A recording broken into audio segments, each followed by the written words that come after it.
Like a total short last minute.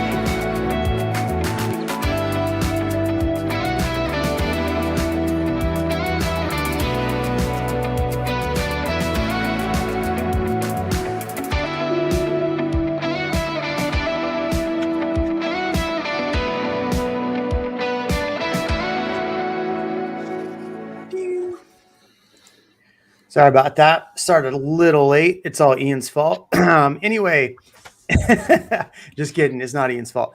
All right, so here we go. Real Amigos. We got a lot to cover tonight. It's been we took last week off. Had a little Thanksgiving. How was your Thanksgiving, y'all? Uneventful. Ian, you're muted. What? How did that happen? Oh my gosh. I'm just going to town too. Anyway, Thanksgiving was incredible. Headed out to East Texas. If anybody's ever heard of Kilgore. No, you haven't heard of it. That's where I was. It was great. How about you, Kevin? Totally uneventful, actually. I had my son. We played video games together with his friends, and he had Uber Eats Mr. Beast Burger, and I ate meal prep. So, Hold on. Did you say Mr. Beast Burger? Yeah. You can't just gloss over that. Explain. Mr. Beast Burger? You know what that is? I mean, I've seen it, but explain for Jeremy. You can. They run out of a ghost kitchen here, so you can order it on Uber Eats. So it's pretty cool. I mean, it's good, relative. And he liked it. He came in it was the most uneventful Thanksgiving day I've ever had, and I loved it because I've been working a lot. And London came in at 6:00 that night. He goes, "Dad, it's the best Thanksgiving I've ever had." Well, you're 12, so you haven't had that many that you remember, but still, right. That means a lot, So it was fun. It was good. Jeremy, you gonna share? Man, you've had a situation. Yeah. Talk about. Did anybody have a good Thanksgiving? Let's hear from you in the comments. Dee definitely was a good one. Yeah, man, I almost died. Yeah, that's crazy, man. Had a little bit of altitude sickness, had some lungs that decided to fill up with liquid, and was going hypoxic all at the same time. So I was very fortunate that there was an emergency clinic at the bottom of our hotel room. But anyway, all right. So today, you're just going to gloss over that too. I know. It's no big deal. No. Yeah, I'm still not. I thought I was feeling good. I'm probably 70%. I tried to go to the gym the last 2 days, and I'm not going to go. But so we'll see how I do tonight. But all right, so we got some good stuff to go over tonight. So what I wanted to do is kind of go over the breaking news that's kind of happened in real estate over the last kind of week, while we were gone. So there's some big breaking news events that have happened in and around the real estate market, in and around the Austin market. So we're going to go through those, talk about those. One of the big ones, obviously, Samsung making their announcement that they are now moving to Taylor, their $17 billion plant. So some major B's coming to the Austin area. So we're going to talk about that, what it means for the area. We're going to talk about Zillow.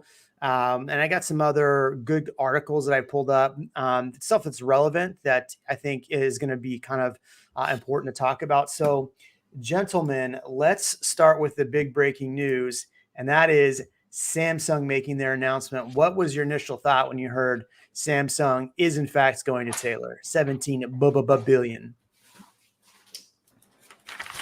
Kevin? I mean, I am not surprised. We've been talking about this for a while, that they were in the front running for that project.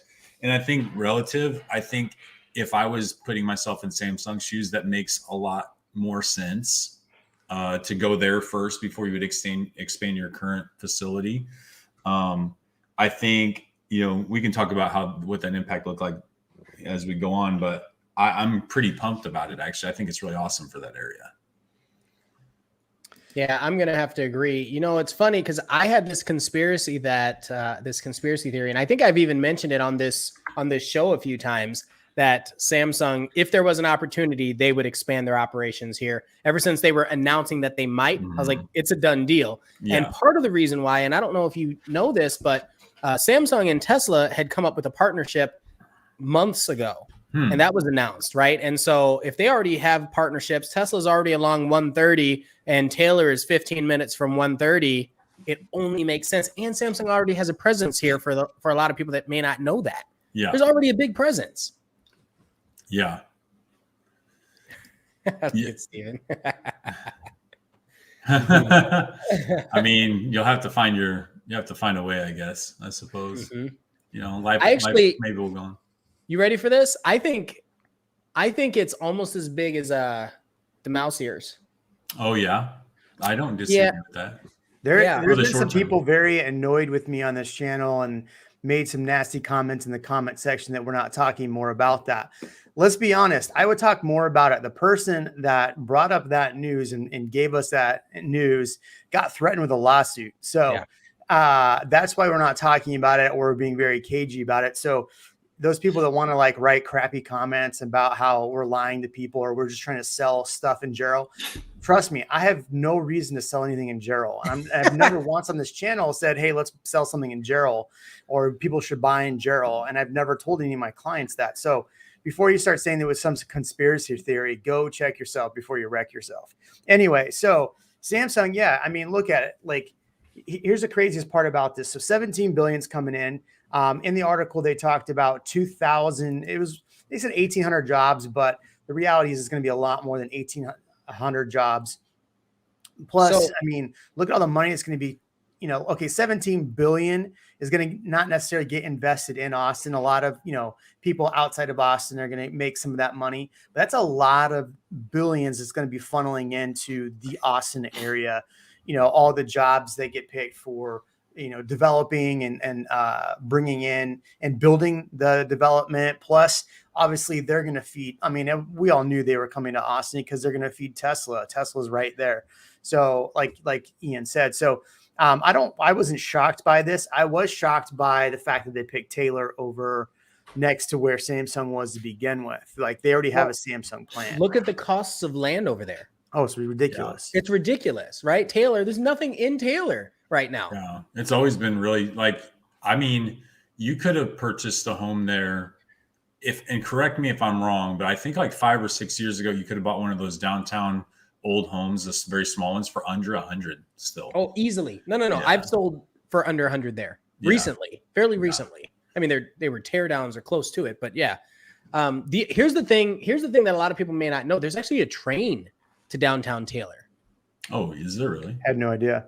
Right. And so that could be another reason. If you think about it, a manufacturing plant having access to transportation, rail system, that's clutch, right? I was actually oh, go ahead. Sorry about that. Well, and I was going to say, obviously, also the proximity to the highway, and you've got access to the airport. So because of how close it is, I mean, it's 10 minutes to 1:30, and then from there, you're downtown in another 30 minutes, 20 to 30 minutes. Mm-hmm. It's a really short drive for a lot of people. And to get to your other to get to the other Samsung plant, you're looking at 20 minutes. Oh, yeah. Yeah, I was going to do a full video and talk about this, like where to buy and all this stuff. But I mean, let's see. So if you're looking at where the plant is, it's right here, kind of between Hutto and Taylor. So the reality is like Hutto is 10 minutes away. Taylor's right here. But think about the developments east. There's nothing. If you go try to look on the MLS, there's nothing for sale in Taylor. I've sold in Thrall before and in Rockdale. Well, that's about far. I've sold in Rockdale before. That's my point. So if you're thinking about people who are going to be working there or moving in, like what's 10 minutes to Taylor? Thrall, Thorndale, Rockdale's 20 minutes. So, I mean, this doesn't necessarily have to mean that the areas close like Georgetown, Round Rock, Pflugerville are going to see, a lot of this money, but, they will for sure. But I think if you're looking at Thrall, Thorndale, those are great places to probably invest. And, obviously I think, just it's easy math, right? Georgetown, Round Rock, Pflugerville, Manor, Elgin, all those areas are going to see huge, price increases because of this, right? Because you're talking about 2,000 jobs plus all the jobs that are going to be here while this thing's getting developed. It doesn't just, okay, here's 17 billion, there's a plant. So there's going to be years of this money coming in. What's missing here, and tell me how you feel about this, Kevin, especially being, kind of familiar with a lot of development that's going on. If you look the line across Pflugerville, Seal, and Copeland, Mm-hmm. you see that there's almost an imaginary line where a major road needs to go. Yeah. Mm-hmm. Right. Yeah, So you I see don't the disagree. 79 and you see the 290. There's nothing there. I would say Mhm. that's a solid opportunity to invest in because Yeah. they're going to put a major road there. They have to. Yeah. I would be interested to see, what other constraints might be in the area. If you have floodplain anywhere near there, which you might. And if you scroll out a little bit, Jeremy, you see that Dessau, scroll in one more. That Dessau area is where in Pflugerville, I think it was one more scroll in, is where the Samsung plant currently is, right? Yeah, it's right here off Pfluger, off of So, and you have the executive airport. So it only makes sense for that line to cut across to the new Samsung plant. I mean, if that property's 1,000 acres too. That's not a small property. It's not like they bought 100 acres. They bought 1,000 acres. Yeah. So, I mean, obviously that big plan's there. It's not just a little bit. I did read that they said overall, I think tax incentive wise, they're expecting Samsung to benefit by like $1 billion worth of tax incentives over the 20 years that they're going to be getting stuff. So, but it makes sense and it's great for the area. So it's supposed to be 6,500 construction jobs leading up to it too. Mm-hmm. Right. So we have 2,000 long-term jobs, but 6,500 construction jobs. And then, we've had this song and dance before. When something big comes in, you also have all these people that have spouses, or some people that may have spouses. Well, if their spouses are here, what are they going to do? Right. They're going to look for jobs. They're going to need to do something. A lot of them might create small businesses. Yeah. Yeah. Taylor's cute too. We talked about that a couple weeks ago, actually, when I went down there. And just right on the main street, there's some really cool like coffee shops, bar, kind of a quaint little downtown feel. So, I think it's great for that area. It's right on 4th Street. Yeah. Now, I will say this. Okay. When you think about like hub and spoke models for urban developments, I do agree that there's going to be some opportunity to invest in that area long term. But the more exciting part about that for me is that when I see developments happening in further outer suburbs, that actually increases the value even more for the development opportunities closer to town, right? Because then they're like, cool, now we're justified going as far out now as Taylor, right? Now Taylor has become pretty much where before it was Hutto. Now Taylor's kind of the edge of the reasonable development area where you could build a subdivision, sell those houses, and people are expected to drive into town. So now, like the Dessau area, I think that whole section now is going to fill up with subdivisions, like all that area. And I was just out there today looking at a property for an investor, and there's so much room to build out there still. Like there is so much room out there to build. So. I would imagine, and then think about it too. We've talked about the Palmer East project that's being put out there. I could not think of a better project to be being put out there because there's nothing really. Once you get past I-35, it's all homes out there. I mean, maybe a few gas stations, but there's nothing out off Palmer. So that Palmer East that they're putting in there, I think is going to be killer for that area. And if I were a developer, I would be trying to buy land out there right now, trying to put something else out there. Do you know of any other developers buying out there, Kevin? I know. I've one. Yeah, but you're putting in more homes, not putting in. Are you doing? We'll see. We'll see what happens, man. We'll see what happens. There's a lot of opportunity out there, I think, and that's where I want to add my value to the city long term. I think is in that side of guiding some of that development towards the type of places I'd like to see, and I think that people would want to see too. But again, the caution that I had is like, don't think that buying in Taylor right now is going to yield you a massive gain in the very short term. We're talking about because it's a supply and demand thing too. Like for a newly developed area, that means there's going to be a lot of new home competition out there, which is going to keep the prices down for a while. They'll be higher, but they're not going to increase year over year like something in Austin would definitely do. So, well, one thing to think about too, did they not build, Samsung built that community right next to it when they put in their plants out there? They built that neighborhood next to it. I know a lot of Samsung employees were living out there for the plant. So this neighborhood right here. mm-hmm. So did Samsung put it, because this road goes literally right to the plants. Mm-hmm. So think about it. I mean, Samsung's buying 1,000 acres out there. Do you think they're not thinking ahead and actually putting out, going to be putting in a development for their employees? I mean, that's what Tesla's doing. I'm super curious. I'm super curious if Samsung is going to be on the rental neighborhood boat. Oh, they'd be silly not to. Yeah. I mean, it makes sense. I mean, it makes full sense. I would do it if I was a big corporation bringing a big $17 billion plant. You think I'm not carving off $250 million to put in a neighborhood and rent back to employees? Like, well, yeah. I mean, I'm just thinking, okay, this thought crossed my mind just very recently because I've been noticing a lot of the new approved developments have been that business model, right? They're housing developments. I just saw another one in Pflugerville that's going in that they're setting up as like it's 1,000 homes, but they're getting set up in like a traditional lot and block square, like traditional type of old style neighborhood, but those are going to be kept and rented.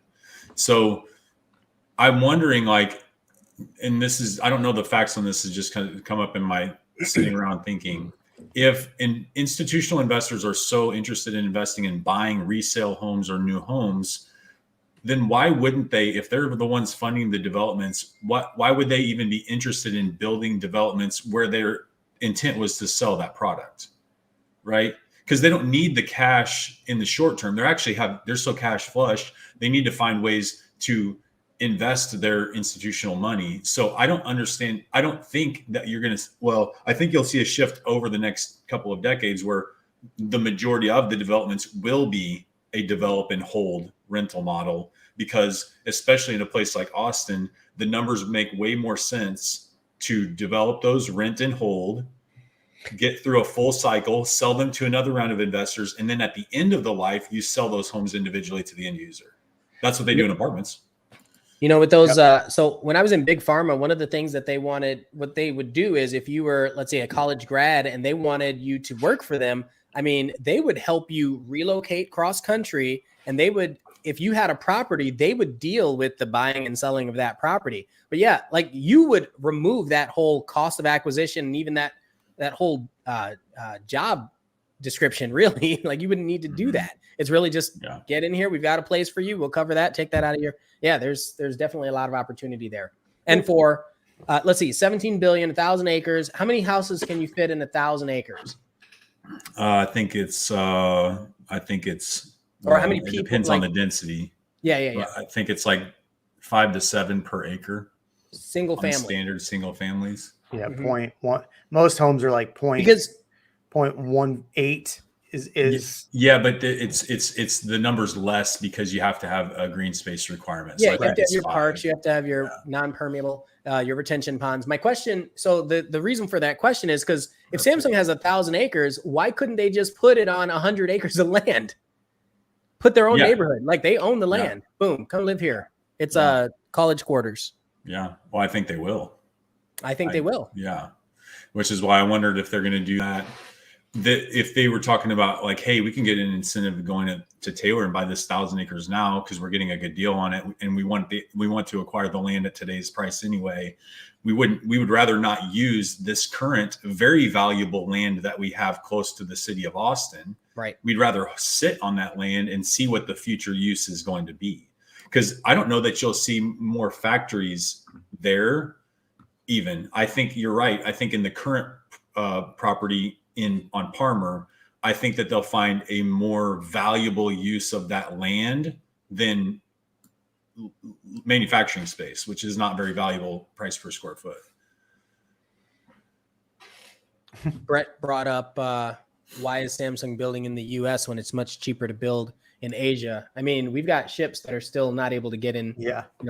get their supplies into port. Yeah. Plus Plus you have branding. a partnership with Tesla. Yep. Tesla just signed a contract for 1,000 rental cars to Hertz or whatever it is. So, I mean, there's a lot of your chips 100,000. right there. I mean, 100,000. yeah. Plus you're getting all those tax breaks of building in Texas versus building in California. So there's that. It's branding too, right? We've got a lot of, I'll just say, over the years, there's been some culture clash, and this is just one of those that cements it in. Like, hey, no, we're here investing in Texas with you guys. Yeah. Right. Well, I think that's a genius marketing ploy. I wonder if this whole, because it's been, our supply chain has been messed up for like a long time now, right? Mm-hmm. A year and 9 months or something, right? March of last year, probably. So, and they're still not flushed out. So for one pandemic, the supply chain got disrupted for what is probably 3 to 5 years. Yes. So they're probably thinking, well, if goods move freely from China and it's cheaper to manufacture there, then great. That's an easy number to calculate. But if you have to wait a year to get supplies, I think the cost of higher cost of producing in the United States, but having them available, like what you're saying, is a better situation for the local manufacturers. So this is kind of a rhetorical question, but does anybody know what percentage of iPhones are actually Samsung parts? Because we also have a lot of Apple. So RAM, memory in your computer, a lot of that Samsung, a lot of the hard drives, Samsung. I think all the screens are.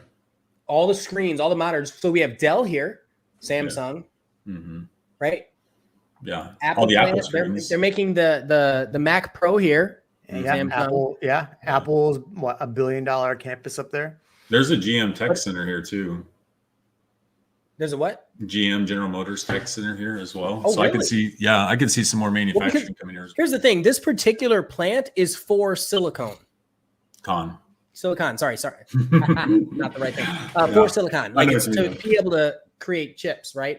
It's not for some of the other hardware. It's just for chips. And they said they won't even be producing from the factory till 2024. Yeah. So that's our logistical issue. Samsung's creating, let's say they are 25% of the global the supply in the US of silicon, and they won't even be ready till 2024. There's your answer for some of the supply chain. 92%. Yeah, but not all that Samsung. LG is also Korean, right? Yeah, but he's right. TSMC is the subcontractor. Got it. Thank you. So even if they're making it, the first step of the process, if I'm not mistaken, happens at that manufacturing facility, even if the other manufacturers get the next step. Yeah. I could be wrong on that though. And it's interesting because you have all these companies like Tesla, like Apple and Google that are all like, well, we're going to create our own chips. Yeah. So that we don't have to rely on outside forces. Yeah. I think some of the auto manufacturers just said that they're making their own too. Well, yeah. I mean, think about it. Ford has that's Ford has cornfields full of trucks just sitting there that are brand new that they're going to have to demolish because they couldn't get chips. Ford is the same company that was trying to use corn for oil, though. So I'm not right. Were they? I mean, you can use it for gas. Yeah, for gas. Sorry, for propulsion. Right, to make gas. So, what do you think? Like right now, if somebody is looking to invest in one of these areas, right? So we've pulled up. Let me pull up the map again. So we're looking at kind of all these areas north. If you had to put your buying hat on right now and pick a spot to purchase based on Samsung, like let's say you're going to buy based on Samsung, where do you think it would be? Where would your money go? That's all. Because it's between the two and it's in Austin proper. Yeah, I just Kevin, we know you. I like that area just because I like it. Tech Ridge is it's a pretty sweet area. I like Tech Ridge. There's a little bit of the area. I think it's not quite as polished in the area as I think it could be, but I think with a little bit more serious investment, I think it would be much more beneficial. Yeah, that's what I like. I thought for sure Ian was going to say Round Rock. Ian was going to say it. It's interesting because it is along 79, but I also here's where it's going to get you, and we talk about this 1,000 times. If it's going to be new build or if it's going to be resale, that's going to be a factor, right? Because of the taxes. So I'm actually going to say somewhere that's not somewhere you haven't talked about, and I'm going to still say I'm buying west. I'm buying Brushy Creek. I'm buying Leander, and I'm buying South Austin. Oh yeah, of course.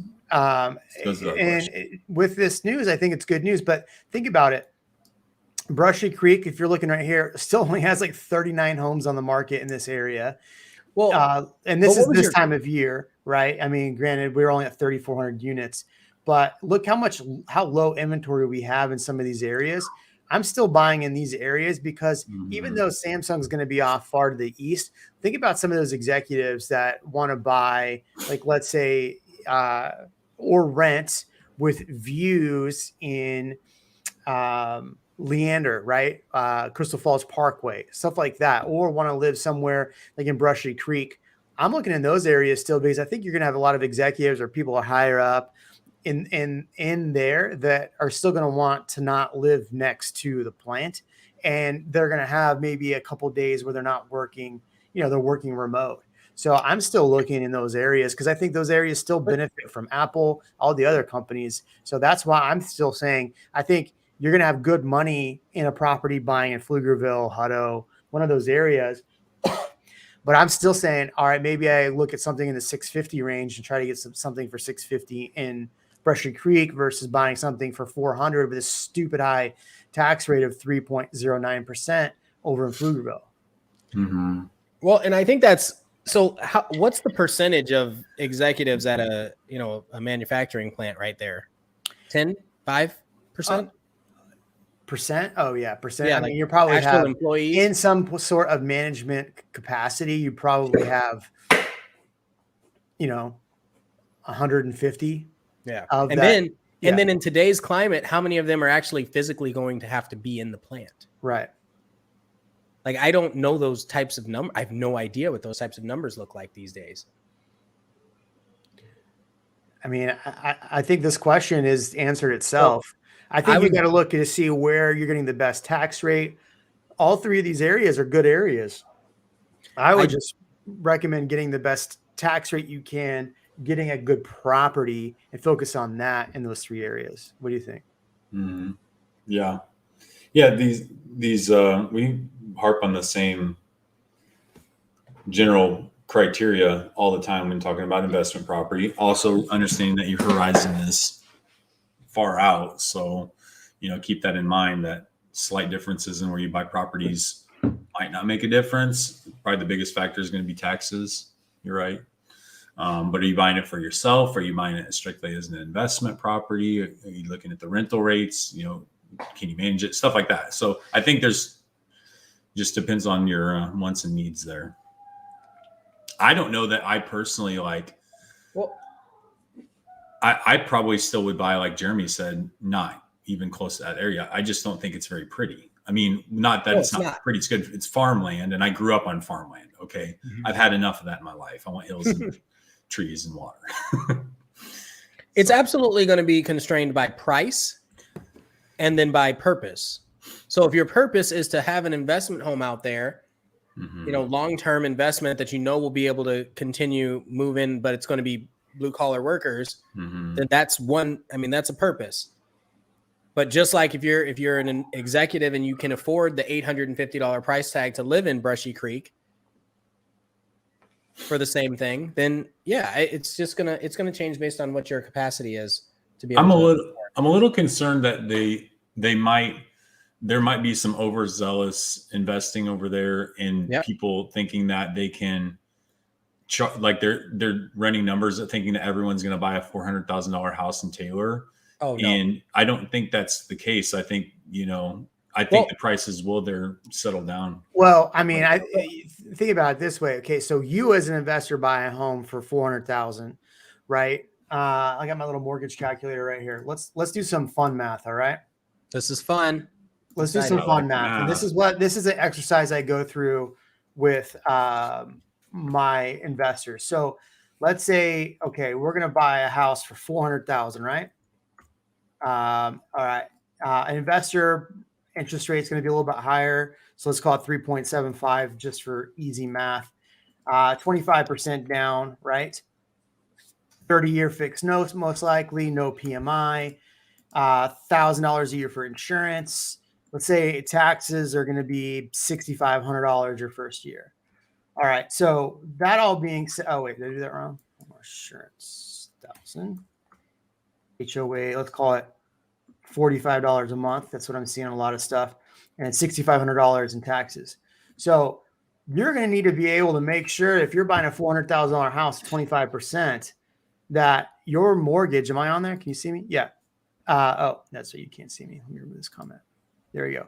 So if you're going to do that, you got to clear. And I mean, depending on what you want to do for your investment, but if you're doing that, you got to be able to rent it for $2,300, $2,400 a month for it to really make sense. What is going to be renting for $2,400 a month in Taylor right now? Nothing. If you're buying right now. Not yet. It's not there yet. Right. Not yet. But once the plan's ready, I could see a handful of people wanting to do that. Pretty substantial amount of people. The other thing is, this is assuming that all of those criteria stay the same. So I was at another community today. The HOA was $20. Tax rate was 2.5. It was pretty great, right? And you were sacrificing a yard, but it was a good house. What if there was a 40-year mortgage product? Mm-hmm. Well, that they're only doing that is, I mean, they're not doing that yet. That's only if you're if you've claimed forbearance. That's the only time that they're doing a 40-year. For now, but that's what we know today, right? Like we don't know if any of that stuff will shift. People are trying to figure out these problems. That shit scares me. Talk about going back to 2008. That's what scares me is if we keep, we're already shifting lending rules right now. Fannie Mae, Freddie Mac. There was that news. I should put that as an article. But that shit scares me if we're going to start doing that again. Well, okay. So I'm kind of on the fence with that. I don't think it's the best idea. It's probably a bad idea for 95% of people.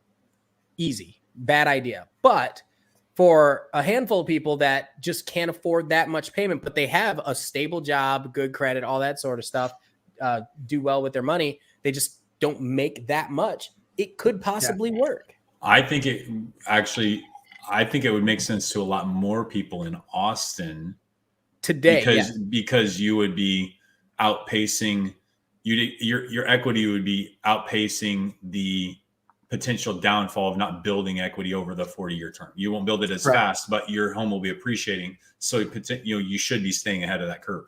Now in Cincinnati or something like that, it's not going to. It wouldn't work. And another benefit is that it's still better than renting for 40 years. Yeah. Not every case, but in many cases. Yeah. Well, think about this too. So they've proposed removing the SALT tax, and so what the SALT tax is that it was in the Trump tax cuts, but what the SALT tax did is, let's say you own 10 properties in Texas, totaling $100,000 a year in taxes, right? Okay. Well, you can actually deduct that now. They put a cap on it at $10,000. So if they remove the SALT tax, you're able to deduct a heck of a lot more in your investment properties in Austin. So, I mean, you can take that with what you will, but that's what the SALT tax was for. So, I mean, is it good they're removing the SALT tax? I know it benefits some areas and some areas it doesn't benefit, but going back to that, to your point though, is that if you're going to be writing off or deducting your taxes, your all of your stuff for your mortgage, then yeah, you're right. It is better renting. If you're not going to deduct that, then it doesn't make sense. Do you have more on that? No. Do you want to get to some of these questions that people are asking? No, not really. You remember 2 weeks ago that I said Maynard, right? I said Maynard hasn't had his moment. It's definitely speculative, but at some point it will pop. Well, here's my problem with Manor still, and I did a video about this that just released. So please, if you haven't watched the video that I put out today, go watch it because it's a very good video about high property taxes. But let's look at some of the property taxes in Manor. Yeah, it hasn't popped yet, but if you look at the tax rate, like Presidential Glen, right? Yeah. You're looking at 3.25. Yeah. 3.25. I mean, that means something to us only because we've seen lower rates, right? Right. No. But it means something to people who have ever looked at buying a house and talked to a lender and seen what they can get for this amount in one place and moving to another place. If someone's relocating here and they see what that money gets them, that's a huge impact to their purchase power. See, and this actually looks correct. So this house right here, $400,000, $12,000 a year in taxes, what they're estimating at 2.96. So that's my problem, and that's my problem with part of Kyle. I love Kyle to death. I mean, I think it's one of my favorite my favorite communities outside of Austin. But the tax rate in a lot of these places is so incredibly high. If you're looking for that quote unquote affordable under 400,000, you're getting taxed out the next year. And that's my biggest problem. My biggest problem with our tax system. Here, the other thing we're hitting heavy with single family residential new construction. We're kind of missing out on some of the, maybe not the tight knit communities, but some of the larger plots of land. Those out in, ETJs or whatever, you don't have to worry about the same kind of tax rates. Yeah. Well, so there's still opportunities. It's just what we're seeing a lot of. I don't think people care as much as you think that they do, though. No, you are right about that. Yeah. You're right about that. They care. Does this work do I have my amenities? Do I have my schools? Will I appreciate in value, and how much can I afford today? I don't even think they care if it appreciates in value. I think You're right. I think 90% of the people in that regard, as long as they can afford the monthly payment, they don't care about anything else. It'll just be a thing, and maybe the first year, like they get a really high tax bill, like, wow, I didn't know it would be this, because I don't think enough real estate agents talk about taxes with their clients. Agreed. So, well, and I feel like that's part of the issue. We have this surplus of millennials, highest number of people purchasing homes right now that want to get into something. They're talking about the affordability. Well, that's part of the affordability if you don't understand it. Mm-hmm. Well, that falls back on if you were to ask me, I don't think the developers are wrong in doing this. And I'm not just saying this because I'm looking at it from that lens. But if a developer can get taxes or property utility district or public utility district and then charge that back to them, and it doesn't come out of the developer's pocket, they're going to do that. Of course, so the gatekeeper is the local government and their controls. Yeah. So if you want to blame anyone for why it hasn't grown, then you should blame the local officials in Manor. You got to put on your aluminum antennas before you go on your. Well, I mean, it's catch-22, because I don't think they care as much either, because they'll approve the developments, but I don't think that they understand the repercussions of approving every development that wants a 3.25 tax rate and just saying, okay, cool. That has longer term. They could have grown faster. They could have had what Taylor is getting right now. If they would have embraced more of a growth plan, but I think it'll happen eventually, because it's still closer to town, better location, regular relative to downtown, so we'll see what happens though. Yeah. This is actually a good point. I didn't show you guys the article I'm going to bring up later, but this point right here, going to New Braunfels versus Kyle, I have an article for that. So we'll get to that in a second. All right. So any other thoughts before we move on from Samsung? We have a couple of the really, really good articles I want to get to. Any other thoughts about this, this move for Samsung? I have none. Good. I'm thinking about buying in Bastrop. Buy in Bastrop. If you want to live there and you like it, live there, buy it. All right. So let's go to the next article that I had. The next article I had was about Zillow. Zillow is announcing, well, mainly in Phoenix, that they're terminating their contracts on purchases. So they were buying. Oh, it's going to go paywall on me. Yeah. Well, screw you. Ooh, paywall.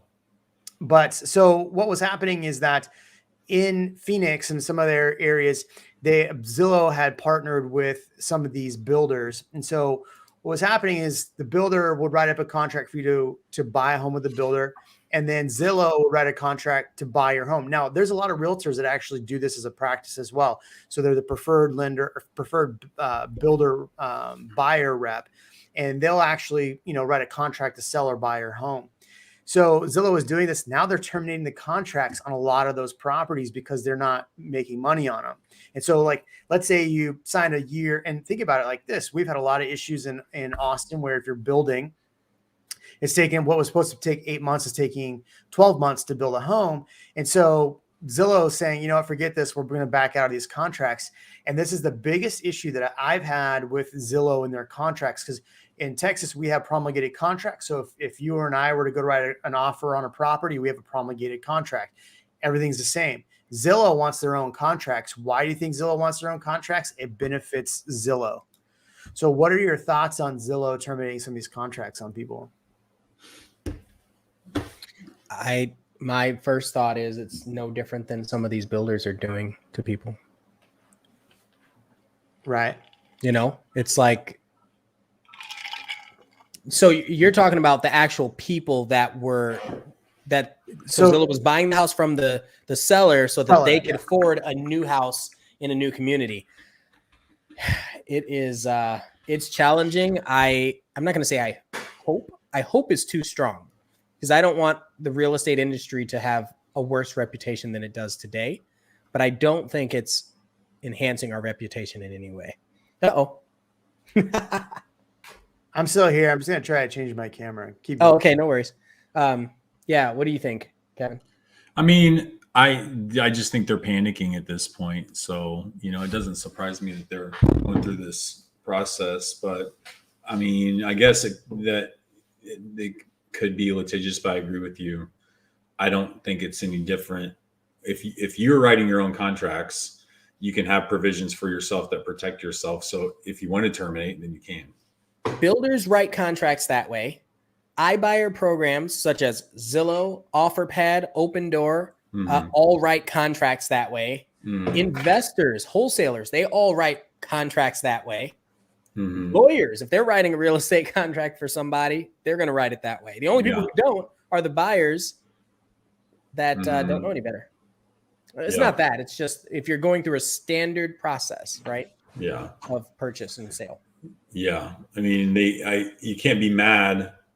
What I think is the knee-jerk reaction is if somebody's in that situation, then Zillow wants to cancel, and they're like, well, I'm going to sue you, but it's clearly in their contract. And they're going to be like, well, it wasn't legal for you to put it in the contract. So that's what the litigation, I think, will be about, is whether or not the verbiage that they used is enforceable. Also, how it impacts the purchase of their other home, because they might be committed to purchasing the other home as a result of their, the Zillow commitment. And that could be a big deal. Yeah. Right. I mean, if you plucked $250,000 down for some land in, Lago, well, that's a big deal. Yeah. And you're committed to it. You're stuck. Like, you're not going to get that back. The builder's not going to say, okay, too bad. They're not going to give you that money back. You just lost $250,000. Well, they did this previously, right? Didn't they do? They did this last year too. Who's they? Zillow. Did what? Well, not where they terminated contracts on people. It wasn't Zillow. It was Buffington. No. This article, March 2020, Zillow terminating contracts because of CV. Because of what? Oh, see, I got it. Yeah. So they saw the writing on the wall there that they didn't want to, if they were under contract, but they knew that they wouldn't be able to sell those iBuyer houses. So they canceled those contracts as well. So, I've been doing this for a while. Yeah, I think it's one of those things that's sad because, you have a lot of iBuyers out there, but you got to be careful and read the fine print when you're doing these iBuyers. I think what'll happen is you'll see some of these people panic. So think about it. If you're the seller that goes, I'm just going to sell to Zillow, do you get your house ready to sell? No, That's a you good just live in question. your house for another 8 months thinking, okay, I'm going to sell to Zillow. No big deal. I don't have to do anything. They're going to cut me a check to leave. Well, now if Zillow is terminating that, now you're going to run to OfferPad. Now you're going to run to what other iBuyer you can to see if you can get a deal. And then you're probably going to go, well, shit, it just makes sense for me to put my house in the market. So some of these houses that Zillow and some of these other companies bought too high you might see some of these properties actually hit the market for an affordable and realistic price. The other thing is, though, is think about this. If they were expecting to net a certain amount, and Zillow was writing stupid offers on a lot of these properties, right? There was stuff that just didn't make sense. That's why they are partly out of the iBuyer program. But think about it. If you're a seller and you were anticipating having 150 grand, now you're going to put your house in the market, things shake out, and now you're going to make 130 grand. How does that, impact the amount you're putting down? What you were going to do with the house when you were going to move into the house, all of those things, that 20 grand that you would have had in that scenario is gone. So I think, it's shady business practice. I don't think it's shady business practice. It's business, right? It's just like any baseball player that gets cut from a baseball team. It's business. But you got to read those contracts, man. Yeah. Yeah. They don't care. They don't really care what the person thinks. They don't have any interest in customer service from that standpoint. They're not expecting repeat customers. Right. Like you're a one-time customer for them, and whether you like them or not, it doesn't really matter if they provide a good service. They're either going to do it or they're not, based on money, and it doesn't matter after that. Yeah. But this one said that they took these folks that they gave the option to, they gave them 48 hours to choose from the option of giving more than their earnest money back, or that they pay the cost of the seller to have a local realtor put the house on the market. And they had 48 hours to make that decision. And if they didn't choose one of those two options, then Zillow terminated the contract with no other. Is that the 2020 article? Yeah. Yeah. So I actually like them giving you options at the very least, especially if they're going to cover the costs of selling on your end. That's actually a classy move on their part. Well, that was also a year ago. That's now. Right. But that's just an assignment, right? Like that's just you saying, hey, does somebody want to buy this contract from me? Essentially. Yeah. And how many of those people? I would guess, like, if you were under contract to buy another house, and you sold your house to Zillow, right? So you notice a lot of builders won't let you be contingent, and for that reason. Yeah. Right. That's exactly. They were like, we're not going to deal with this. Yeah. They were reading the 2020 article and they said, yeah, we're not going to let that happen anymore. But even if they were under contract with somebody else, they could have had it during an option period. Yeah. They could have just said, we can't do the contract and then lose their earnest money. So not every home buying purchase, for those people going forward, not every one of those contracts would end up in a really negative space. A lot of them probably would be okay with them just terminating and moving on, taking the earnest money and moving on. Yeah. So what about this? I mean, this is something we've seen. I've complained about on this channel quite a bit, is builders having issues. Have you seen anybody ever win a lawsuit against a builder over subpar work? I have not personally been involved in anything. Yes, I've seen one. What happened? Well, it was custom builder, but it was for subpar work after the fact. It wasn't a production builder. Yeah. I've never seen anybody win against a builder yet. Not to say that they haven't. Custom builders, yes. Production builders, like I said, those contracts are written in such a good way that, they have leeway. They have some runway to take off on you. And what does subpar work even mean? Like, they have permits that are done at every step of the way. So there's, from something health and safety related, it wouldn't have been past a certificate of occupancy. So if you're just mad because they didn't caulk things right or used crappy cabinet hardware, that's not even worth a lawsuit, right? Mm-hmm. It is what it is at that point. We'll talk about inflation at the end. I got more articles. All right, so let's keep rolling. The next article I want to talk about is this one, and this one's a big one because so Dripping Springs extended its temporary development moratorium. So basically, they're not going to allow any more development until next year or new permits on properties because they've run out of water. Wastewater. Wastewater. Yeah. So wastewater. So what are your thoughts on this as far as future development for Dripping Springs? Bro, don't get me started on this. Get started. Let's go. I want to hear you get started. I mean, I bought land in Dripping Springs years ago. What year did I buy that land? A long time ago. I mean, it's probably not as long as it seems like it would be. And I was promised at that time I bought land in the city of Dripping Springs, where theoretically I could get wastewater. And at that time they weren't giving wastewater access away. They were in the middle of that where they had approved the wastewater plant, but then the environmental groups were boycotting with the Texas. I don't know. It's Texas. It's the EPA and whatever Texas TCEQ, I guess, about discharging the wastewater into Onion Creek. And they didn't want to do that because they said, hey, this discharged water is going to affect this, the wildlife in there. So they tied it up under this process. But, Dripping Springs had the capacity. They just weren't selling what they call LUEs. And that's the units available to use in their wastewater facility. That was like years and years and years ago. Yeah. So they've known forever that this is their constraint. If you want to ask me, and anybody can get upset with me for saying this or not, the city has never embraced the proper growth plan for the area. This is not a surprise. It's been happening for years and years and years. They knew it was going to happen. They didn't act, and then they're blaming it on something that would be an appropriate, scapegoat. And for this, what are you going to argue with? We can't give wastewater. Okay, everybody knew that. We're not going to argue with it. Well, guess what? Why should a permit for the majority of homes that are even built out there not in a subdivision? Like, there's very few home subdivisions there that even use Dripping Springs wastewater. A lot of them are on private muds, or if you're building a house on your own that's on regular land, you're putting in a septic system. Right. So why are those people being penalized for wastewater? It's more than that. I was going to ask, what do you think it actually is? I think the city just hasn't embraced the growth plan like they should. They don't have enough resources to do the permitting, and they're backlogged, and this is the only way to catch up with it and make an excuse. 3 months is not a long time, right?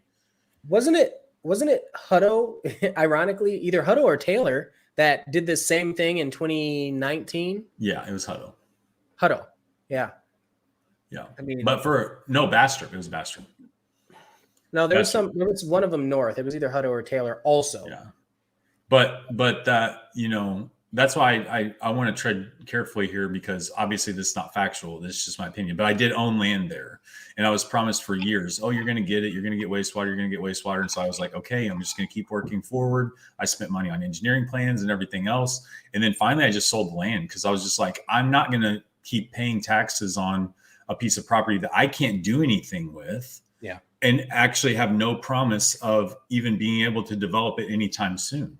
So I don't know, man. I've said for years that city needs to embrace a proper urban plan, starting with infrastructure and roads, and then work around that. If they were smart, they would say, we're putting all housing permits on hold until we develop something besides a 4-way stoplight. There's a 4-way stoplight in the middle of the city for a town with an ETJ population of like 50,000. I'm curious how many people move to Dripping because they don't want to live in the hustle and bustle of Austin. A lot. I've done this year. I've closed. I just closed 2 during Thanksgiving while we were out of town. A lot of people want to be out there versus be in Austin. Mm-hmm. And to Kevin's point, a lot of people are moving here. They look at Dripping Springs, beautiful area. So they go, I'd rather be in Dripping Springs than be, maybe Serene Hills or somewhere like that. And I fully agree with Kevin. It frustrates me. And him and I have said the same thing on this channel. The one area that had the opportunity to have the best growth and to really accept this change of what's happening in the Austin area was Dripping Springs. And I feel like they just have not done enough to do that. But I mean, look, they still have great schools. It's still a great area. I think what's going to happen, not necessarily in the immediate, but the big ripple effect of what's going to happen here is you're going to have a lot of people that are trying to buy land. And like Kevin said, that are trying to put in like, a 2-acre home. They're doing, so it's going to impact custom builds. This is going to impact businesses. But I think what you're going to see is it's going to cause prices to continue to skyrocket and property taxes to continue to skyrocket. And they're going to collect these property taxes, but what are they doing with the money? Well, I'm not going to, I mean, there's been some wacky, weird stuff that's gone on over there in the years. And for the amount of money that's actually spent out there, the city of itself has not had much new development at all. Like very, very little new development happened out there. A lot of it's happening down the corridor, 290 corridor closer to Austin. That's really where the bulk of the growth in Dripping Springs is happening is, east of Ranch Road 12, way east of Ranch Road 12. So, well, I mean, and you're right. They got to figure something out at that stoplight. Cause I've gone out there to I had to take 1826 and take the back way to go out to like Calaterra to not necessarily High Point, but to get out to Calaterra or that Founders area, I had to take the back way because you get down there and then you try to turn left. It is a nightmare. Or you try to get back on 290. It's a nightmare. That is the most piss poor planning I've seen. And they could have seen this coming. They are approving all the developments. They're just like Austin where they just did not move fast enough. No, they didn't. And they rejected the growth plan for too long. But think about it this way too. I'll tell you though, there are only 2 decent sized subdivisions over there that even use Dripping Springs wastewater. Founders Ridge and Arrowhead Ranch are like, I think maybe the only 2. Yeah, I don't know that Headwaters does. I don't know that Headwaters does. I don't know. I can't remember if Headwaters is on the mud or not, but everybody else is on the mud, you know, and they're selling capacity back to the city of Dripping Springs. So I don't know, man. It just irritates the heck out of me. But 3 months is not that long, let's be honest. But this is the beginning of. They've already approved. Well, lots. They said 3 months, but is there any chance of extension? Well, it was 1 month, and now it's 3. Okay. Yeah. So yeah, it will keep and then it sets precedent. They can just keep doing this and be like, we're not going to approve any new permits at all. But it makes me really grateful that I saw the writing on the wall a long time ago in development though. And that's why I left. Like, unless the city embraces, and I was like legitimately to the point even then where I was like, I should probably run for like city council or something like that to help with this. But at the time, even too, there's not like, I'm not from the area. I wouldn't be able to make that much of an impact, to be honest with you. But that's why I just kind of walked away from it. I still do believe Dripping Springs is one of the best places in the area to live. And I think that's what makes me so disappointed in this is I think Dripping Springs is one of the best. Dripping Springs, not really BK, but like if you go up towards the lake, Serene Hills, I think, man, such beautiful areas. Such beautiful areas. It just feels different. Like you drive down there. I ride my motorcycle when I ride it now. I don't ride downtown anymore because it's boring. I take it out west. I go on Fitzhugh. I run down Fitzhugh to Ranch Road 12 and I come back. It's a gorgeous drive, and it's not even that pretty relative, but it's beautiful. So that becomes the question. If they embrace the velocity of growth that you want them to, will it still feel different? I think it'll still feel, like it's not just the density of housing either. It's just the area, generally speaking, it just feels different. It's beautiful out there. It is pretty. People take care of the properties. It's a fun place to be. A lot of people from Austin go out there for day trips on Sunday to go have a drink or hang out at the breweries or the distilleries. Oh yeah. I think it's a good mix of daily life and like this Sonoma, Fredericksburg, hill country, wine country kind of feel. It's got without having to drive all the way to Fredericksburg. Yeah, without having to drive to Fredericksburg, which is why there's a ton of rental rental cabins and places like that popped up in Dripping Springs. It's very popular for that. There were at one point like 50 wedding venues. It's the official wedding capital of Texas. Oh wow. Yeah. And so like there's a lot of really good things going on. And you would think the problem for years has been a lot of the people that came out there, they wanted the door to close behind them. Like they bought with the serenity of the property, and then other people wanted to buy with that same serenity. And then the people that moved earlier were mad because they're like, you're making it not what it's supposed to be. Like, well, you came out here too, right? So, it just is what I'll tell you. I have a storage unit west of Dripping Springs, and it's way west. It's like 45 minutes from my house. The reason I got it is because it's in the middle of nowhere, and theoretically it should be cheap. Yep. I've been paying for a 20 by 10. I've been paying $165 a month. Oh, And that hurts. No. Overnight, because they can change month to month. It went from 165 to 240. Jeez. Oh, that's ridiculous. $240 a month. Sorry, I was comparing that to what I pay for my camper storage, and that's a lot. It seemed like a lot. And maybe I've never actually had storage. You should say, Kevin, why do you have a storage unit? And like, well, I have to put these shoes somewhere. So yeah, right. Dinosaur D wants to sit behind you with the wind in your voice. Not a Harley, bro. Not a Harley. Is it a duck? It's a Ducati. Yeah, look at that. Yeah. I told you I had to get rid of mine, but I'll always remember. It is very fun to drive. And on that road, you can't really go faster than 45 or 50 miles an hour. So you have to take in the You hear me, police officers? I don't drive faster than 45 miles an hour on that road. It'd be a great place to drive Porsches, It would. You should. Are there a lot of deer out there? Yeah. I mean, there's a lot of deer, but they don't, not like in front of they don't like run out as often as you would think. So they're smarter deer is what you're telling me. They're smart and small. You could just, brush them away, brush them off to the side. All right, so let's keep rolling. The next one I want to get your opinion on. I cannibalized that whole conversation though, by the way. You love that. I said the two things I wanted to say, that I was disappointed and that it's going to cause prices to increase. That's all I wanted to say. Okay, so when renters leave Austin, where do they go? Heaven. So I know you guys didn't read this article, but most of the people that are leaving Austin are headed to San Antonio. Like 30% are either are thinking about San Antonio, Fort Worth, or Corpus Christi. They're not even thinking about Houston. I actually like the Corpus Christi one, and I have a comment on that later. All right, we'll talk about Corpus Christi, but people leaving San Antonio. What was it? People that leave San Antonio, a lot of them were going to Austin or going to Houston. So this is a good article just talking about, how rental rates have gone up so much over the last, 10 years. So people are kind of being forced out, but a lot of people are moving towards San Antonio, which is why on this channel we've talked about, the movement south. So I personally purchasing a duplex in San Antonio. I'm building a property in New Braunfels. And then somebody else said this comment earlier. I love Kyle, but the taxes were cheaper in New Braunfels. So this just goes to show that, people are leaving Austin, but they're not going too far. They're going to San Antonio. So should you be buying and investing in San Antonio over Austin is a question.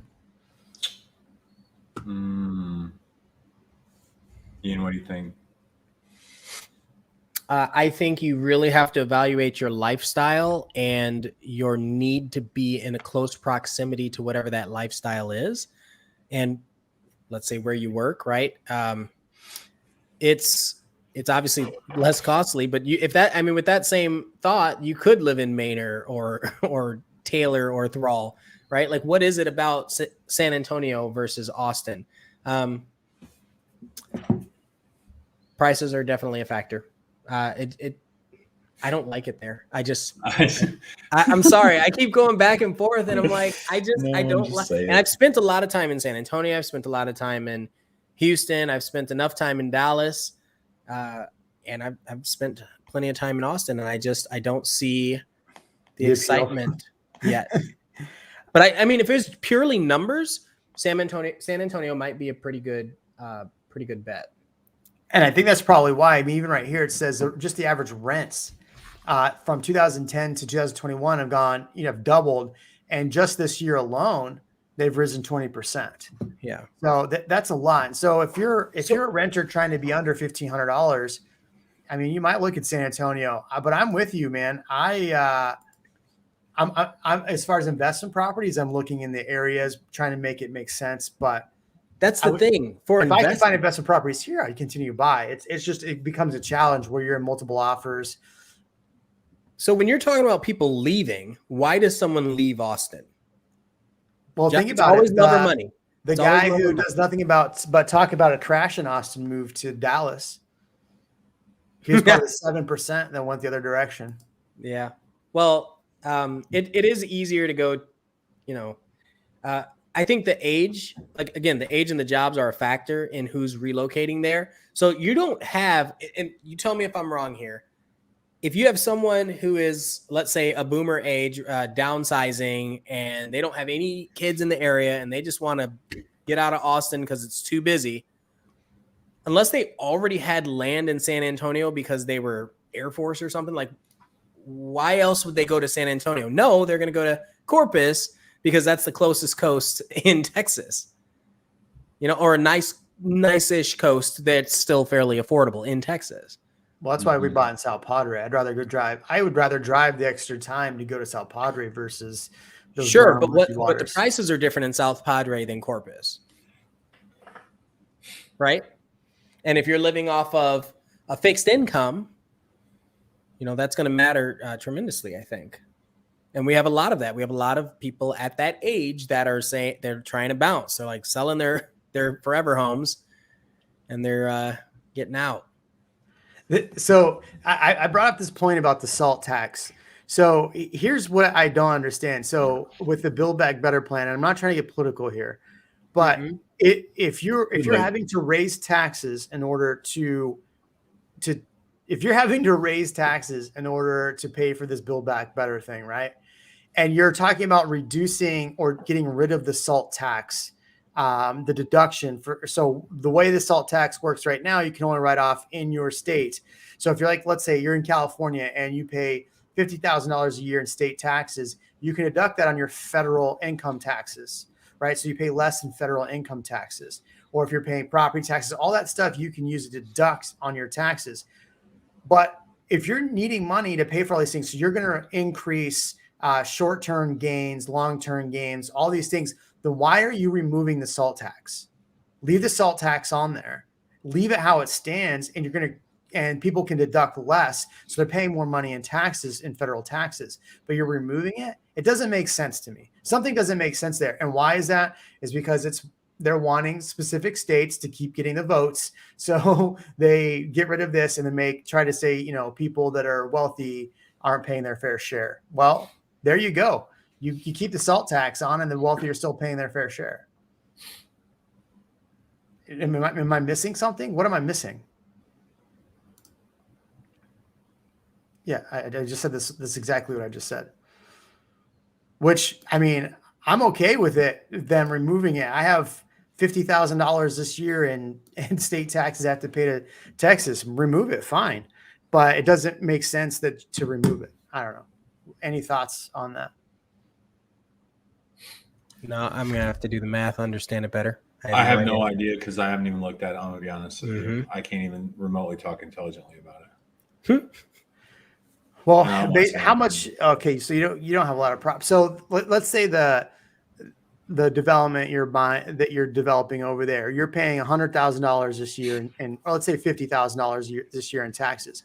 So that development, you can't write off all of those taxes for your federal. You can only write off 10,000 of that 50,000.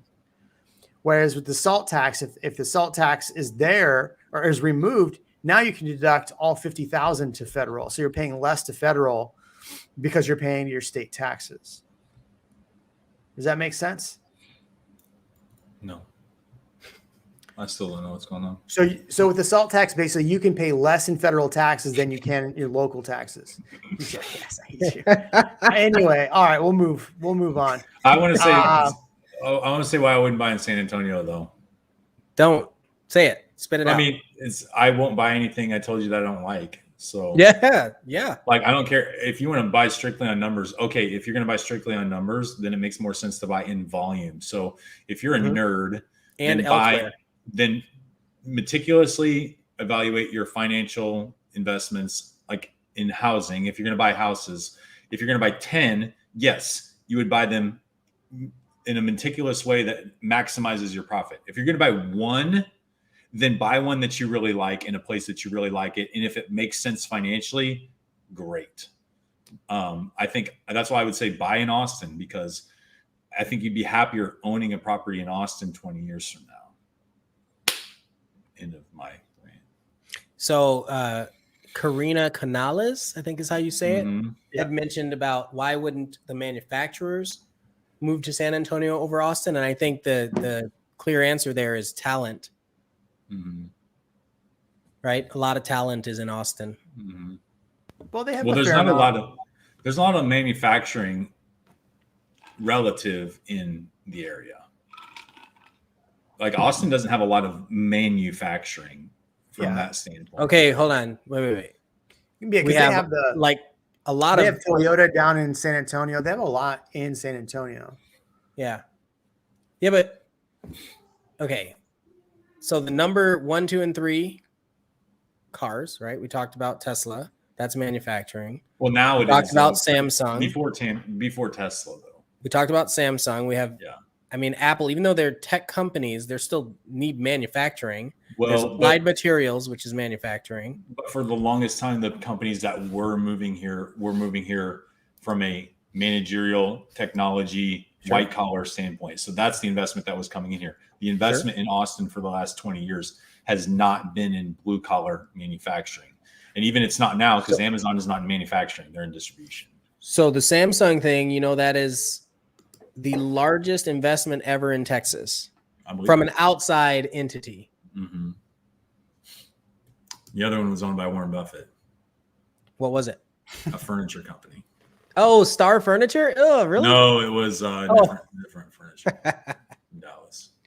But it was owned by Warren Buffett. Well, Berkshire Hathaway. Berkshire Hathaway, yeah. Let's be honest, that's still him though.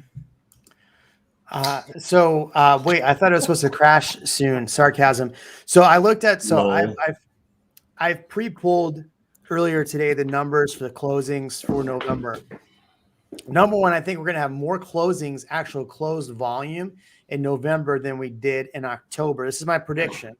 Right, because I did this last time. Everybody's like, "Oh, the market's crashing 4 months in a row. The market's crashing," and I'm like, "No, it's not." And I was told that I don't look at data, and that all I'm trying to do is sell people stuff. And all of a sudden, when I said, "Hey, October is going to go off," and it went off, I was right.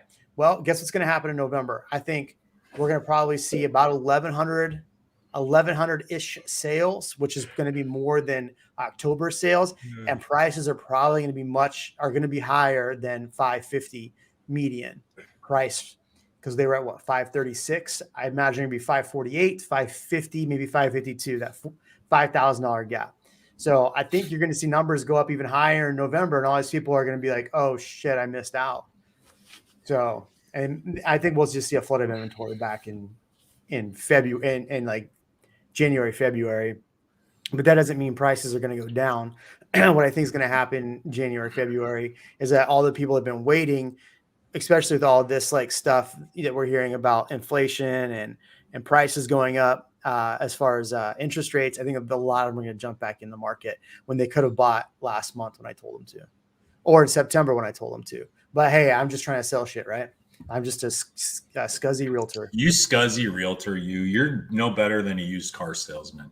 I'm just joking. Why is the stock market still so high? I'm not a stock analyst. I know why it's high, because you have supply, right, temporarily being restrained, which you're messing with the market. But is the market going to crash? I don't know. I think they've already planned for it. I think investors have already planned for it, so they're already baking it into the cake. Well, it's also what happens when you keep printing money and you give access to institutional or to retail investors to invest in stocks. They keep the prices high as well. And if you just keep giving them money, they will do that. Yeah, it's a good point. As long as our general taxes and property taxes are still lower than income taxes in other states, people will still move here 100%. That is beautifully written. Oh, you know what? One of the local, I'll pull it up and I'll tell you. Keep going. Nebraska Furniture Mart is what you are thinking of, Kevin. Oh, yeah, that's what it was. Dallas. In Dallas. One thing I read the other day, and I'd have to pull up this article, and I want to get your opinion on this, is that people sitting with equity are now doing cash out refis, so they're doing home equity lines of credit. Have you seen any articles about that? What's Say that? it again. Doing HELOCs to do what? Yeah. So so people aren't able to buy right now. So they have all this equity in their home. They're not going to sell, and they've already refinanced. So there's an article I read, and I probably have to go find it. But basically it's saying a lot of people are doing HELOCs in order to buy, just to have extra cash right now. How do you think that, like, people running out to do HELOCs right now in this market, taking away from the equity of their home, if the market does turn, like, what does that look like? Do you think that's going to be an issue? I don't know. I mean, theoretically, they shouldn't be getting more than 80% LTV anyway. So, like, do we have a 20% buffer in the prices here, even in a bad market? Yeah, I think it'll be absorbed pretty quickly. So I don't think it's a problem in Austin. I'm not telling you to go get a line of credit and buy Shiba Inu with it. Hey, it was up, what, 7% today? Yeah. No, it was up at 1.25%. Which brings me to another article. The metaverse real estate piles up record sales in Sandbox and other virtual realms. All right, I'm going to start selling in Sandbox. How about that? Well, Sandbox actually just today or just this week released their alpha version of the actual game. It hasn't even been a game. It's been theoretical. We already talked about this. We talked about it about 10 minutes ago. Yeah. Go ahead. It's Sandbox has all been theoretical. They've been building the map and with the intent of having a metaverse in it, but they're just now releasing the alpha version of it. Decentraland has had a workable game for a little bit of time now, which is, I'm invested in Mana, which is Decentraland's currency. So you have Decentraland. I have Next Earth. And then who's the other one? Sandbox? Sandbox is probably the biggest other one. And then Engine would probably be another one. Engine runs a lot of backends on other metaverses. But you have to understand, like, if let's say if Minecraft, which can run on that as well, if Minecraft decided to create a coin, it would be crazy. Game over. Or Roblox. Crazy. If Roblox decided to do it. I actually invested in a game called Blankos, which is a very fun game, and they sell NFTs inside the game as skins. So they had like a limited drop. Every game does that. I don't think people understand NFTs as well as they should. Like, all your kids are buying NFTs, people. Yeah, I mean, and they've been buying skins for Fortnite forever. Imagine these kids that were selling their Fortnite accounts. Imagine if they had a rare skin that they could just put in the marketplace in a bid and ask scenario and actually sell it. But these you're saying Fortnite. I want to hit you where the age where it hurts, where your age is. If you've ever played World of Warcraft, that's NFTs. Well, there was a kid in 2014 in Austin that bought $1 million house because he was making $1 million a year selling World of Warcraft currency. Yep. And at that time, it was like mind blowing, right? Because he was in gaming and people weren't really making that much money in gaming at that People didn't get it. But yeah, no, I bought these NFTs the other day. I spent I probably spent like $200 and they're immediately worth probably about $500. So it's not massive, but imagine if you're a kid and you just spent $200 on some skins and now they're worth $500. Like, that's like mind. It's like those shoes you have in the storage bin. Yeah, that's right. Just gaining money. But I mean, this is the way. Like, please do not think that this is a fad. This is legitimately, this is your future. This is your future. And I can launch into why I believe that metaverses are everything. We've been memeing it for years, right? WALL-E, the movie, where the people sit on the cruise ship and the floating things and they're overweight, but they spend all their time digitally talking to each other. That's a metaverse. They were living in a metaverse. They were the people that they were in a digital world. I was going to say, if anybody hasn't put on a VR headset yet, like an Oculus Quest, specifically an Oculus Quest, then I feel bad for what's coming, right? Like that you won't be prepared for. Mm-hmm. Because that's just an entryway into, AR, all these other things that are technologies that, that's back when, the transition from typewriter to computer. It's like, what? Yeah. I'm not even thinking of it from a standpoint of like, experiencing it in a 3D world, experiencing yourself in a 3D world. I remember movies in the past, and I can't remember which one it was. It may have been like 7. I'm saying the wrong one, but where our brains are electrical signals. People take drugs all the time to alter their chemical experiences. So what's saying in the future that you don't even really need to exist in a physical world? I mean, you will because you have to, but legitimately you could be in your house, exercise inside of your house, never really leave your house, and you still are very satisfied because your relationships provide all the chemical feelings and feelings of connection through a virtual world, a metaverse. So and here's the sad reality is that the 2020 virus has pushed people faster into that, right? Because everybody said, everybody rushing out to buy homes during this time is just FOMO. Well, I think people are finally realizing that like they would rather have a place to live and have a place versus like having a place to rent. And I mean, think about it, for over a year, a lot of people didn't even go out and have face-to-face interactions. I still get, I was just in Colorado, like walking to certain places. I still get weird walking in places without a mask. I'm not going to wear a mask. I mean, you do what you got to do, but I think 2020 pandemic pushed everybody faster to this metaverse than it would have had we not had this. Yeah. I think it propelled it. But I'm not even call it devil's advocate because I kind of do feel this way. People are like, oh, this is sad. It's a sad reality. Is it really that sad? Like I know for a fact that, you can connect if you're connecting with people. Like what is sad about connecting with people just because it's digitally and not in front of their faces? If you're experiencing feelings of connection and love and self-love for yourself because you get to be the kind of person that you like to be in the digital world and maybe that you're not in the real world. And, if you're experiencing all those same feelings, why is it a sad experience? You're about if to it hate brings me. you joy. Hate me for this one. I call that football. What? Football? Right? Like like all the endorphins that are rushing around from people watching football on the weekend. And I'm thinking, why are people so excited just in general? And like you said, it's people sitting, watching something happen and experiencing that elevated level of emotion as a result that they have nothing to do with. Right. I feel like that's just for my fantasy team. I won both leagues this week. So, and it makes you feel good, but you're not there. That's not you, man.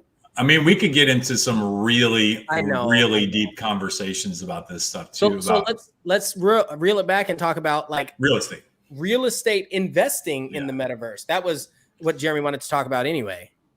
I believe, and I said this actually 4 or 5 months ago. Do you remember? You guys even remember me saying this about investing in real estate and metaverses? We actually had a full conversation about this like 4 months ago. And I was like, I think this is the next big thing. I think if I'm being quite honest with you, I can see part of my personal service and business in the future being geared towards helping people buy and sell real estate in a metaverse.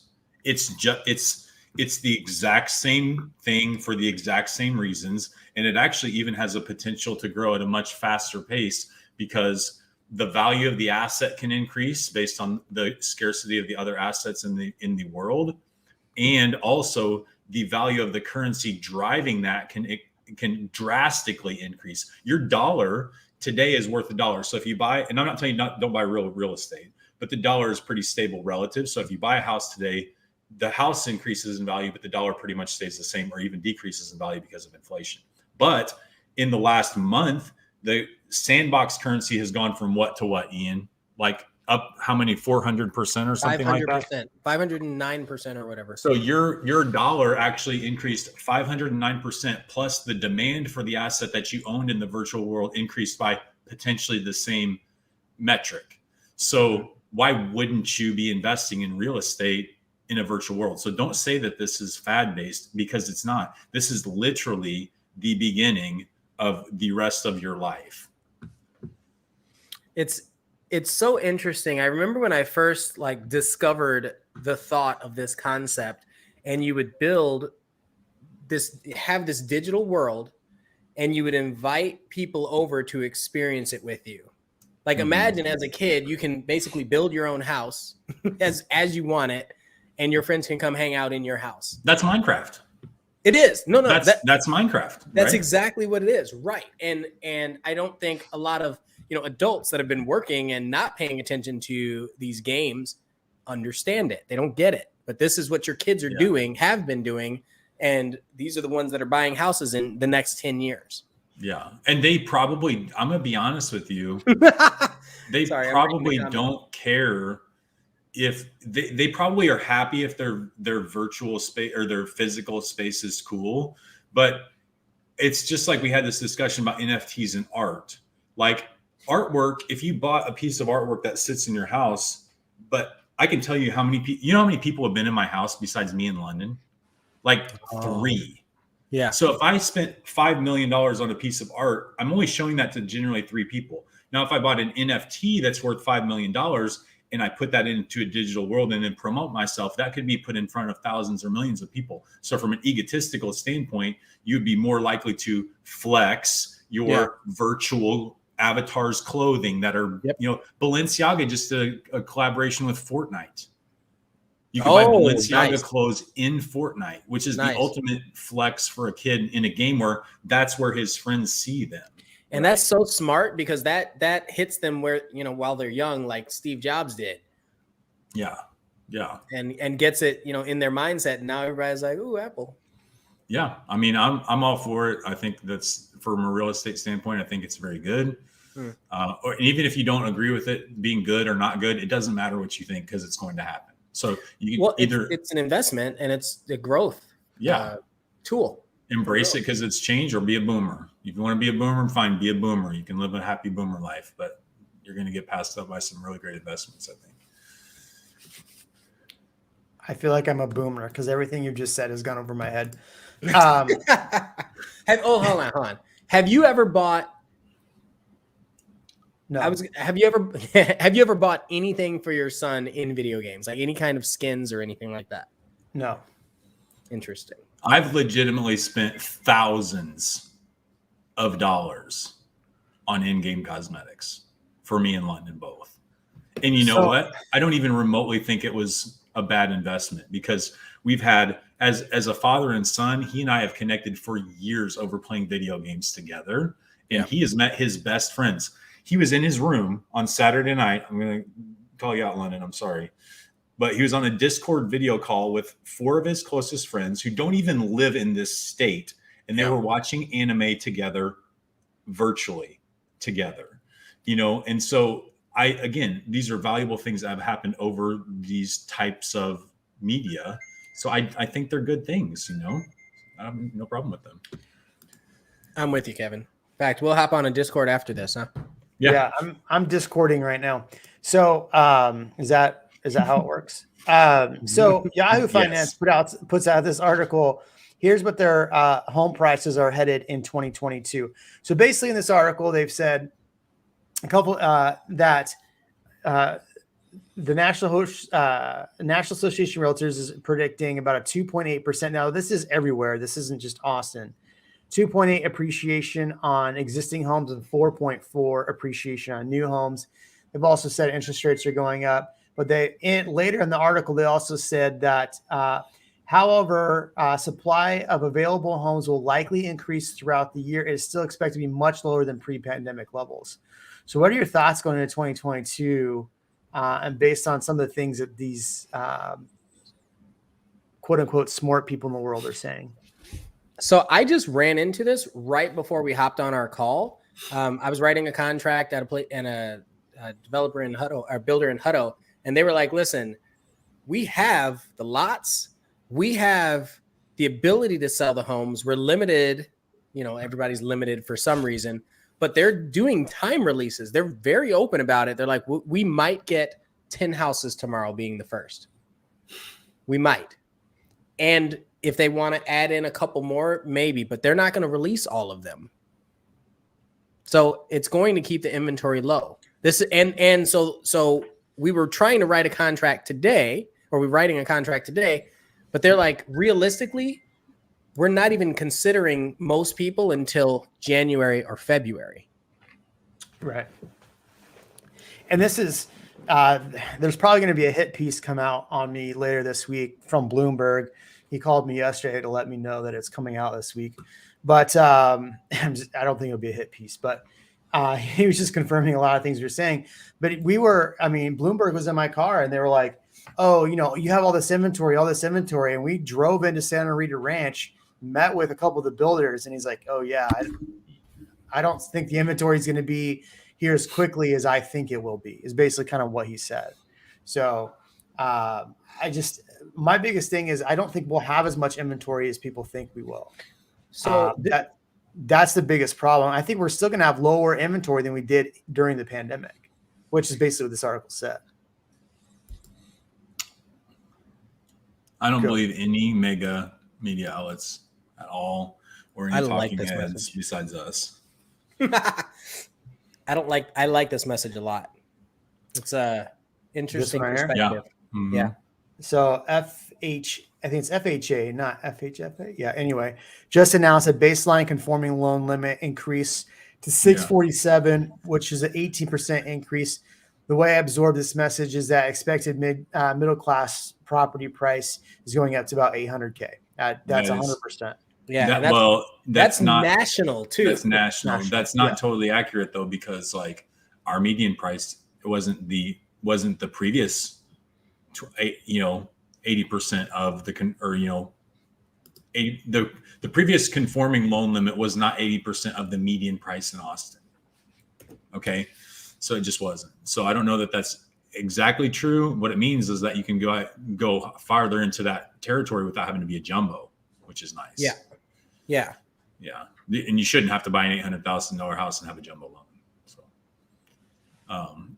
I was going to cite real quick. I don't know if you guys read Eric Bramlett's emails at all. He does a very good job. He's a local broker. Yeah, I saw that. Bramlett. Yeah. Yeah. And did a really good thing about the pricing of Austin's, MSA relative to other metro areas. And we're still more affordable than Portland, New York, New Jersey, Pennsylvania, Denver, Boston, Seattle, San Diego, San Francisco, and San Jose by far. So, well, and did you see the article came out that says that Austin is the fastest growing promotion area with promotions, I think is what it was, off of LinkedIn. Oh, interesting. So we are promoting people faster than anywhere else in the nation. Let me see if I can find that. Dinosaur D, maybe if you watch my channel, I already actually did a whole video about this. Jeez, you gotta watch KXAN. Come on, D. I actually made a chart. Look at this, fellas. I made a full chart to show you what's happened. Damn. You like that? You like that? Yeah, like it. So the red is 2019, yellow's 2020, and then blue's 2022 or 2021. My apologies. Mm-hmm. So what's interesting about this is that if you look at the gap December of last year, we were actually lower in January, February, March from 19 to 20. And then we dipped. And then all of a sudden we get to the end of last year. And then look at the line for January to really April. My prediction is my prediction is that we're not going to see this huge increase. It'll go up those months, but it's going to be more of this 2019 line, right? Mm-hmm. Where we have kind of this slow growth. I mean, it's a pretty big growth from 296 here to 335 is a pretty good growth, but then it levels off. So I think we're going to see, maybe we come back up 550. We end up 555 455. What is this? That number is not right. Anyway, it should be 550, not 455. But I think we're going to see a crazy year still. I don't think it's going to be, I don't think we're crashing anytime soon, is what I'm saying. You know what I'm saying? Not me. I think this is, Nothing. there you go. Sorry. That was, sorry. This chart was the MSA. This chart is Austin. There we go. Jeremy's that on To the moon.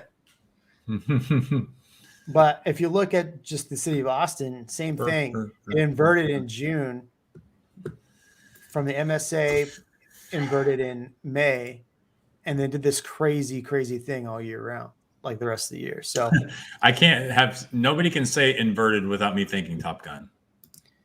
yeah, Okay, hold on. Because I was inverted. Hold on. I've never seen Top Gun. What? Oh my I gosh. know. Just Neither look one, up- not the new one Just either. look Is up that the out yet? inverted clip from there. Nah, I need to watch the movie, man. I hear it's Why a did you classic. see him? Because I was inverted. Oh man, I wish I was on Selling Westlake. I love Westlake.